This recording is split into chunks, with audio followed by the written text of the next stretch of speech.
పట్టేవారిగా మిమ్మల్ని చేస్తానంటే ఆ వలలు అక్కడికక్కడే విడిచిపెట్టి వచ్చారండి.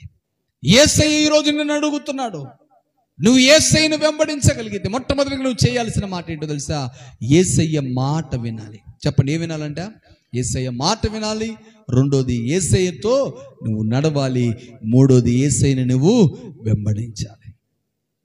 యేసయ్యను నువ్వు వెంబడిస్తున్నప్పుడు, ఒక సినిమా యాక్టర్ని వెంబడిస్తున్నవారు, ఓ సినిమా యాక్టర్ ఫాలోవర్స్ ఉన్నారు అనుకోండి ప్రేమించిన బిడ్డలారా. ఇప్పుడు అంబేద్కరిస్టులు ఉంటారు, గాంధీజిస్టులు ఉంటారు, చాలా మంది పవనిజం అని చాలా మందిని ఫాలో అవుతున్న వారు ఉన్నారు. వారు ఆయన వెంబడిస్తారు, వారి సిద్ధాంతాలు వెంబడిస్తారు. బుద్ధుడిని వెంబడించేవారు ఆయన సిద్ధాంతాలను, ఆయన యొక్క ఆలోచన విధానాలను, ఐడియాలజీని ఫాలో అవుతున్నారు. ఈరోజు యేసును వెంబడిస్తున్న నీవు, యేసును కలిగి ఉన్న నీవు ఏవి విడిచిపెడుతున్నావు? ఆయన అంటాడు, నీవు నీ పాత స్వభావాన్ని విడిచిపెట్టి నవీన స్వభావం ధరించుకుందువుగాక. హల్లెలూయా. నీ పాత స్వభావం, నీ పాత తలంపులు, నీ పాత జీవితం విడిచిపెట్టాలి. యేసయ్య మాట వినాలి. యేసయ్య